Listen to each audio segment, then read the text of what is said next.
Hello and welcome to the first tutorial of the Tahanto Music Classroom. And today I will be walking you through how to create a melodic sampler. Clearly the first thing we have to do is we have to create a file in Logic. So we're going to open up Logic and create a new file. And we're going to create a software instrument. That just creates the track that we're going to be working with for the most part. You might have the keyboard pop up here, but we're not going to use it right now. And now what we need to do is we need to make it a sampler. To make it a sampler, we don't need that. We're going to change this area right here, this blue spot. This is the plugin. We're going to change it from the E piano. We're going to go all the way down to sampler. Once you use it, it will show up in the recent, so it's right on the top of my list, but you'll definitely find it here. We're going to click on it and it opens up the panel for our digital sampler. And right now we have nothing going on. So if I were to play it, create my keyboard, it's just going to be a sine wave. So it's a basic sound, nothing complicated, nothing interesting. And we want to be able to tell the computer that when we push a specific key on a keyboard, whether it's this keyboard or it's an actual keyboard plugged into the computer, that will play a specific sound that we've assigned to that key. Now, a melodic sampler, we can assign multiple different sounds or one particular sound. Today we're going to be assigning one particular sound to keep it very simple. And that sound we're going to be, or I'm going to be using as an example, is the bell. Now, you are not allowed to record the school bell. We've already explained that, but it's unfortunate that that became the situation now because, as you will see, the bell lends itself to be a fantastic melodic sampler. So let's get going and let's get this started with. In order for us to assign that note, we have to be able to have a sound. So we are going to input the sound, and I had already recorded it. And I'm going to drag it in after I had downloaded it. And this is my sound recording. As you can see, it's pretty long. I didn't want to have to worry about timing it, so I actually set it up and left it in one of the practice rooms until the bell rang. And you can see, if we go to right here, that the bell rings. Now, we have our sound here, but we want to be able to assign that sound when I push down a key. If I were to start it now, you would hear nothing because it's going to start all the way back here. And we would have to wait 2 minutes of holding down a key in order for us to hear a sound. When we're playing a melodic sampler, that's not going to cut it. Or any sampler, it's not going to cut it, to be honest. And so we go into our cutting window by double clicking. You can also click the cut tab there.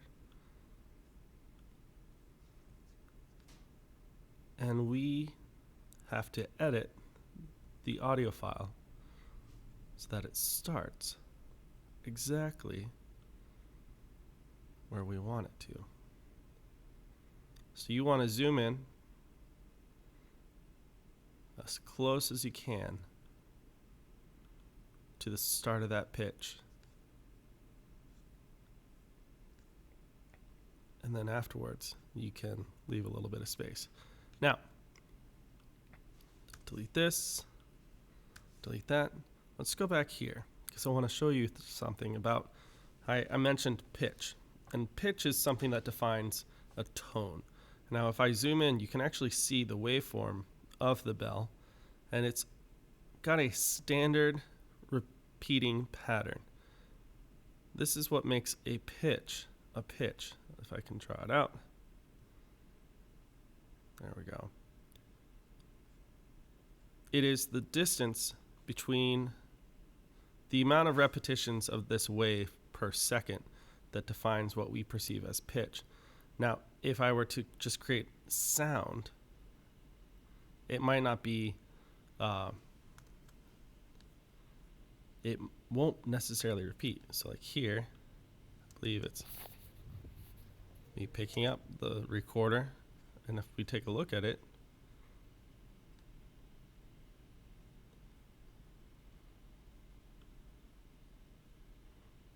it's just chaos. There's no orderly, defined repetition. And this is important to understand because when you go to record your own sounds, I'm looking for something that beeps, something that has a tone to it, not just noise. All right, getting back. So we have our bell sound. I'm going to move this back to the beginning.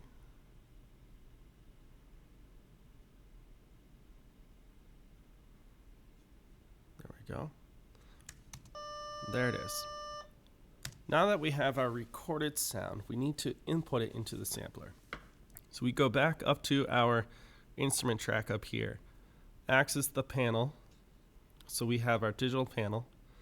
And now what I want to do is I want to click this edit button right here. When you click it, it opens up the library for the sampler. This is where it files all the audio files.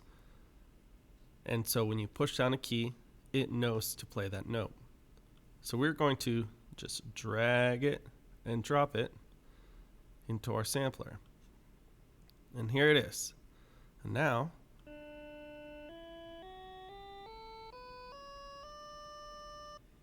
I have a sampler, a melodic sampler. It works really well, but we have to do one more step. And this is going to be a little bit tricky because you need, you either need to have perfect pitch or a tuner. And so some of you guys have figured out how to access a tuner on Logic. It's not working on my computer for some odd reason. But you can also flag me down and I'll let you know what tone it is. I actually know this because I'm a music nerd and have already figured it out years ago that our bell is very close, if not exactly D. So right now we have that note, that sound. When I push down C3 right here, which is right here, it will access the original file. And anything after it will automatically change it to match, to adjust the pitch 1/2 step. So I want to change this from C3 to D3.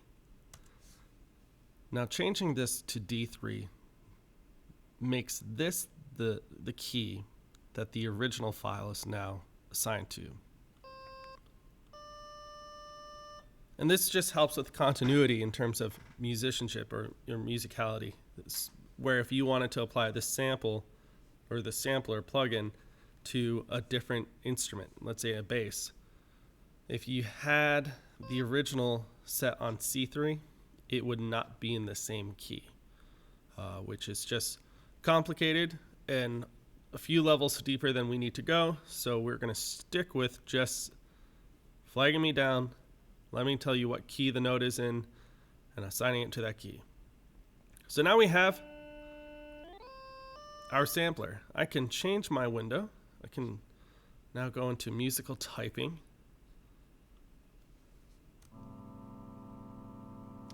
And I can play music.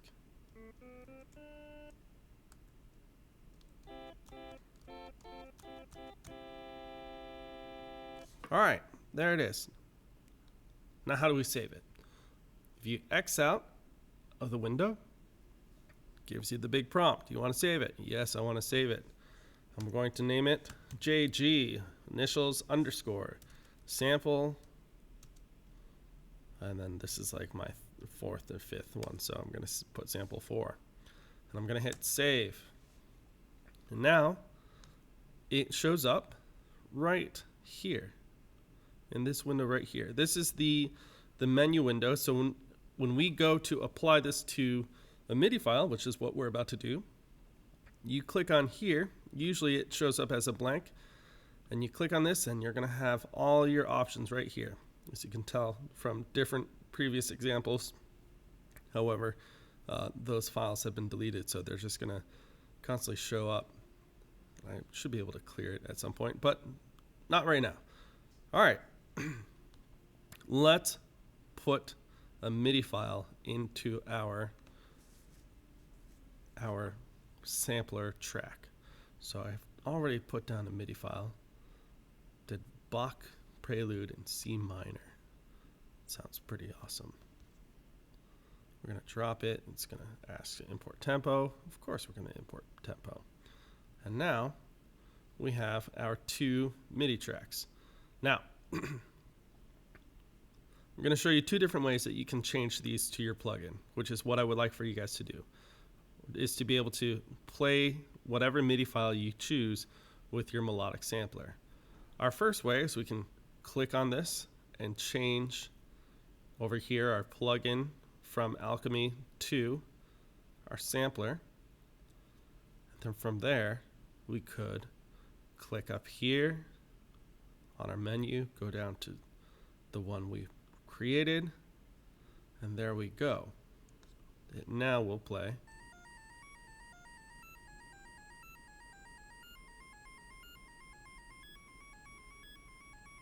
Which is kind of hard to believe that that is the school bell. Almost sounds like clip music from like Super Nintendo or Nintendo NES sound chip. There's another way, and in my mind an easier way.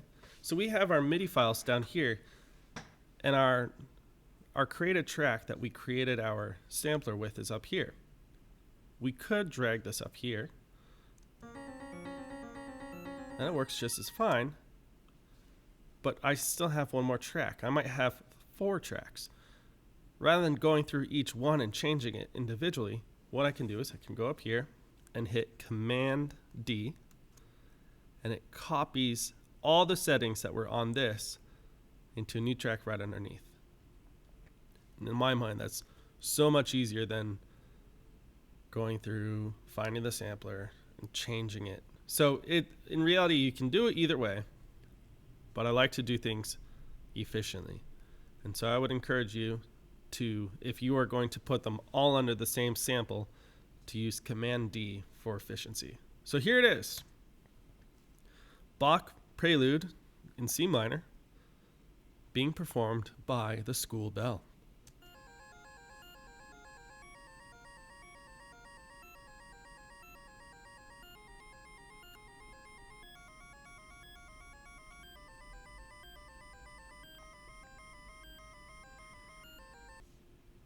Well, I hope you found this helpful. Again, you can use this as a reference video as you work on your project. But if you have any questions for me, feel free to ask. Good luck.